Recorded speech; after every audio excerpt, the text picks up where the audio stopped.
Welcome back. In today's episode, we get the engine out of the SCIROCCO and the SCIROCCO out of the garage.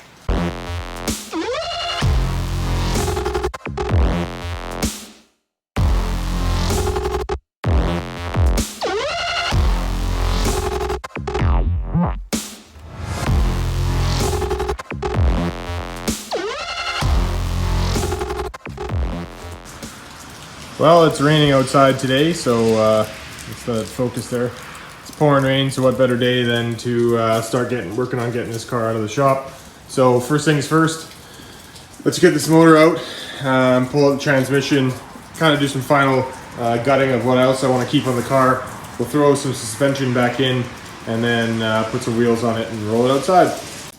All right, before I get at it here, I think I'll give you a quick rundown. I've fortunately or unfortunately done this probably 100 times. So when pulling a motor out like this, I usually start with pulling the whole injection off. It usually comes off more or less in one piece. You just start with the boot, pull out the box, undo the injectors, that kind of thing, pull all that out. Then I usually start with taking out the radiator. There's a couple motor mounts on these Mk1s. You got one down in the back. Look at that coil pack. It's bigger than the friggin' block. Isn't that a thing of beauty? Anyway, down there there's a motor mount. There's a motor mount on the side of the engine here, which is a little hard to see and standing in the light. Then you got another one above the transmission, and then there's one in the front that connects to the core support that is pretty hard to see, but it's there. Basically 4 engine mounts, really easy to get out. Then I'm going to be dropping the entire engine and transmission out the bottom, which is why I have the car up so high. That's usually how I like to do it. I'll usually bring my crane in from up above and we'll drop it to the floor. I can usually get this done in about 25-30 minutes, so it's not a long time. I may or may not time lapse this whole thing, but for anybody who might want to see it, I might do some of it in real time. But anyways, enough talking, let's get to work. One more thing before we get started is when I do these types of motor pulls, one thing I love about Volkswagens is I'm not an air tool guy. And you don't need a ton of tools. You just need your standard metric wrenches, a couple extensions. One thing you need for the drive shafts is you need, some people call these triple squares or whatever they want to call it, but I have a similar tool like this. I have this one because I've broken a few before and I found these ones work the best in weird scenarios. I usually always use a long screwdriver.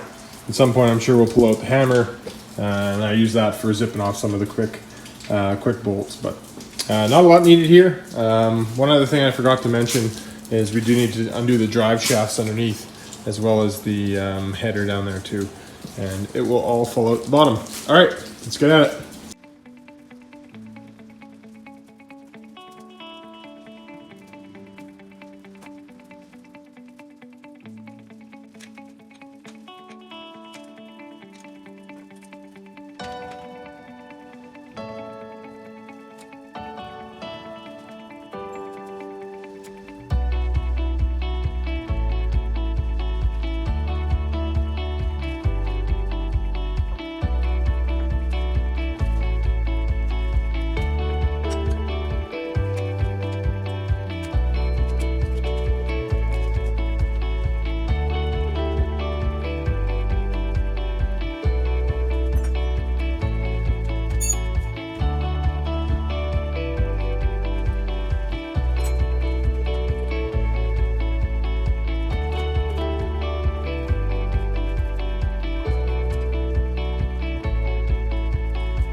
Alrighty, so a couple things I'll show you here that are a little abstract about this motor. For one, I don't normally wear gloves, but on this engine, because of the previous tenant that lives in here, there's lots of poo kind of all over the motor, and I figured, hey, might as well play it smart before we get myself sick here. Anyway, so obviously got the radiator out.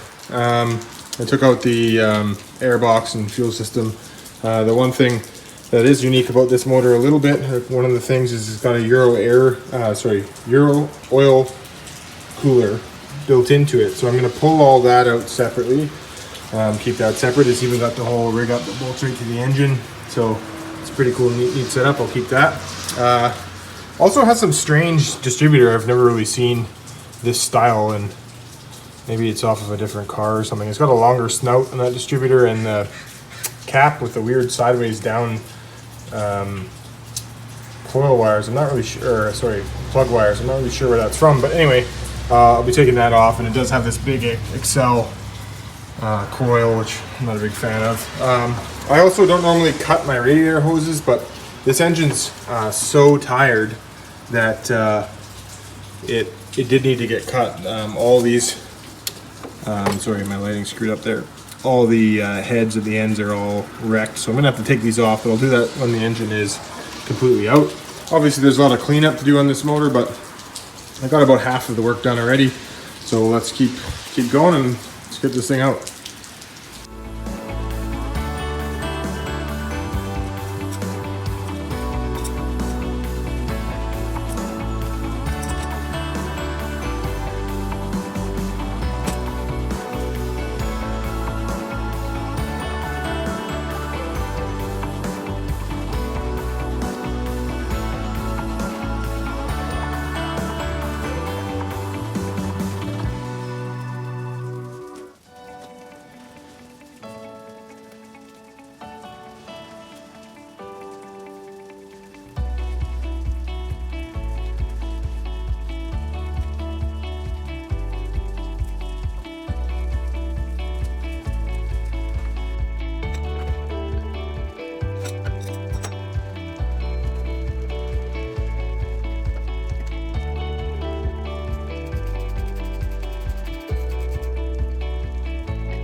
Few more things taken care of here. Got all the shifter linkage undone. As you can see, this is a 2Y trans. It's got a later reverse switch in it. It was kind of rigged up for a weird wiring. I had to, again, I don't like cutting stuff, but I had to cut this speedometer cable, and it's seemingly a good speedometer cable, so that was a bit of a waste, but it's because that screw is just toast. That's trying to get it to pull out the speedometer cable attachment there. I'll have to get that out when I get the motor out. There's the drive shaft, so it's one of the sides I'm going to have to take off still. But really all we are is drive shafts, exhaust, and motor mounts, and we should be good to go. As you can see, oh, another thing here. If you're going to buy a Mk1 of any kind, SCIROCCO included, you want to check out the condition of this core support in the front. This one at some point you can see there's a huge, I don't know if you can see that well enough, sorry guys, I want my light. There's a huge reinforcement plate they put here because that must have rotted out at some point. You can see in the front, it's just disgusting. But here's the bolt through that they put on that. So I'm gonna blast that off right now just to get it out of the way. I'm gonna take off the back lower mount as well as the exhaust, and then I'll check back in. All right.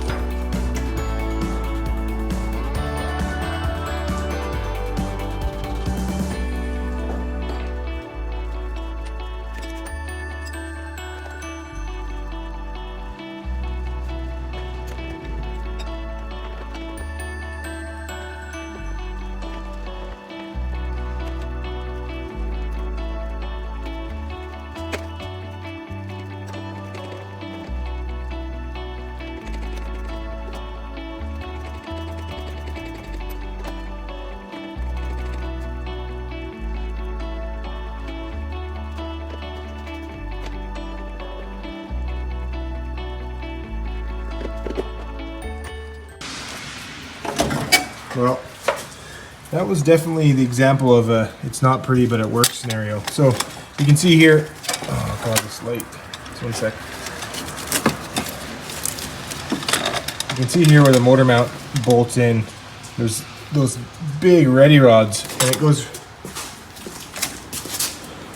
right through that core support with 2 supports on the outer side. And again, it's one of those it's not pretty but it works scenarios. He went out and got some like Home Depot ready rod, put some nuts on each side and just right through the core support. So I guess that's a solution, but definitely not one that I would run. Anyway, so I'm gonna go ahead and finish unbolting this mount. We'll start, I'm gonna leave that one in. I generally leave this one in. I leave that one in. I'll undo this one and take that out. I'll pull out the one in the back and undo the drive shafts. And then I usually support the bottom of the motor probably with a floor jack, or I sometimes come in top of the crane, but in this case I'll use a floor jack. Undo the 2 side mounts with the motor supported, and then slowly lower it down. Okay, let's get at it. Okay, so I spared you a lot of the undercar work. Quickly show you what I did. As you can see here, I've dropped both drive shafts. That was pretty easy. I got rid of that engine mount. You can see right there. Undid that one.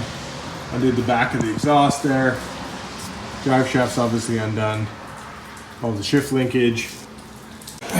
So come back up top here, and you can see now if I shake this motor, it's just swinging on those 2 mounts. So next up is I'm going to clean up the floor a little bit because you don't really want all that grit under there. So I'm going to sweep that. Then we're going to look at putting the jack underneath the motor. Then you undo the trans mount and the other engine mount there, and the motor should fall or rest up against the bottom of the jack. Or sorry, the bottom of the motor should rest against the top of the jack, and then we'll lower it down. Let me get to it.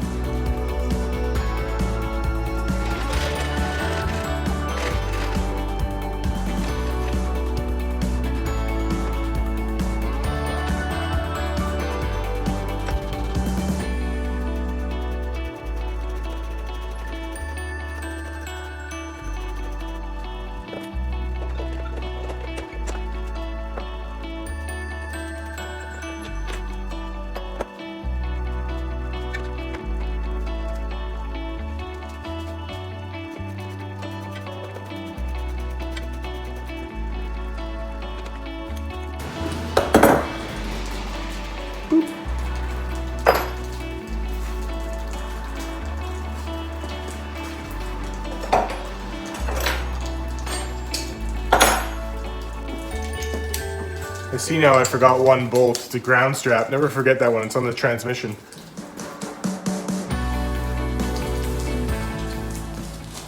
So that engine mount is out, or sorry, the bolt is out. The bolt is out over here. And as you can see underneath, I have the jack resting against the pan. Now it's not holding the pan up, or sorry, not holding the engine up, it's really just resting against it. So this portion here, you don't want to go fast. This part isn't a race. You're just going to slowly lower it down and make sure nothing else is connected and that nothing is hung up. And we'll just slowly walk it down to the floor.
Ta-da! Alright, car's back on the jack stands. You can see in the engine bay here, everything's out. The one thing I do usually is you can see a lot of this stuff is already crapped. These boots are kind of, the inside or the outside one's torn there. And you can see the rack's torn boots. But anyway, when I go to roll the car, anybody who's done this before, I usually zap strap this drive shaft to something in this general vicinity to ensure while it's rolling, this isn't flopping around and dragging on the ground. It's the worst when it's dragging on the ground and you're trying to push the car. Same thing with this one. I usually set it up in zap strap so it allows it to spin, but it just kind of hangs there. That's generally what I do. Wiring's all up here, so I'm probably not going to use any of this. It looks all pretty chewed up. This whole setup right here is the wiring for the, it's all the relays and stuff for these sweet lights. Anyways, those will obviously be staying with the car and seeing the inevitable death, but nevertheless, I'll be leaving the rest of most of this stuff in here. I don't plan on taking really any of it. There's nothing really salvageable here, but okay, so we look over the engine. Out of the car, it looks a hell of a lot better than it did in the car. You can tell it's got lots of crap that needs to be cleaned off of it, but the best part about this engine, it's right over there. I don't know if you can see it. It's the 2.0, so it's the bigger of the 16 valves. Again, it's a 16 valve, 2 liter 16 valve bottom end, 1.8 liter 16 valve head. It's got this 4-2-1 header here, which I plan on keeping. All this stuff is going to be cleaned up, and with the exception of the intake, actually, I'm probably not going to use the intake, or I'm not probably not going to use the intake. I'm not using the intake because I am going to carbs. But we will strip this motor down, give it a once over, make sure everything is in good shape. I'll obviously detail a lot of this engine, clean a lot of it up, check the internals, make sure it's timed right, all that sort of stuff. I am going to go back to a factory style distributor. I'm not a big fan of that. We'll go back to the factory plug wires, or maybe something a little bit bigger, but something factory style, not this weird cup style. It's not this here. I'll show you. That's not a factory thing right there. So anyways, 16 valve is out. Sweet. All right, 16 valves out. Next thing we're gonna do, as promised, we're gonna put this old suspension back in this car, or a set of old suspension back in this car, and roll it out.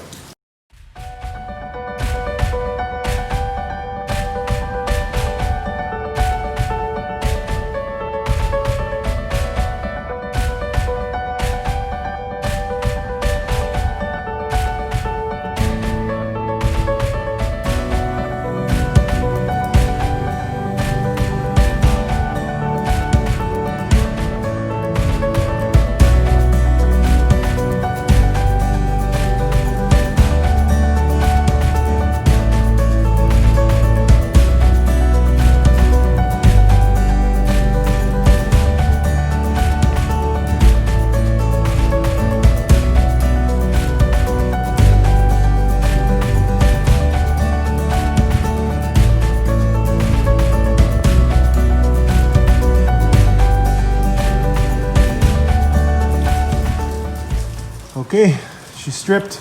Well, for the most part. I'm gonna keep the car for a while and we'll figure out all the rest of the details, but I don't really need particularly anything else at the moment. So let's get it outside.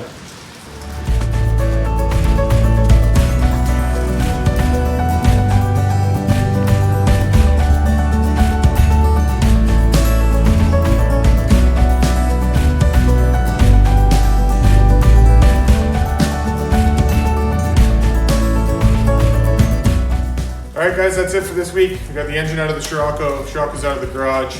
Next week we'll pull in the Rabbit and get to work on pulling that motor out and cleaning the car up. Inside we can do a lot more detailed work. We'll have a lot more fun with it inside. But now that everything's kind of pulled out, we'll also do another episode upcoming on stripping this motor down again, like I mentioned before, and going through it and everything. But till next time guys, thanks very much. Don't forget to like and subscribe to this video. Help spread the word. I'm trying to get to the 5,000 followers by the end of 2020. So hopefully we can get there. But for now, it's just about building cars and having fun. Thanks very much. Take care.